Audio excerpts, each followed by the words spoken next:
सर्वमङ्गलमाङ्गल्ये शिवे सर्वार्थसाधके शरण्ये त्र्यम्बके देवी नारायणि नमोऽस्तुते। सर्वपापहरे देवी नारायणि नमोऽस्तुते।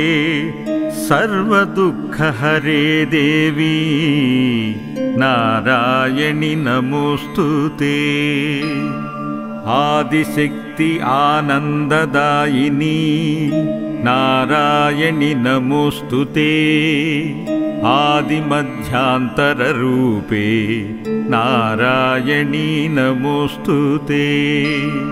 नादबिन्दुकलातीते नारायणि नमोऽस्तुते।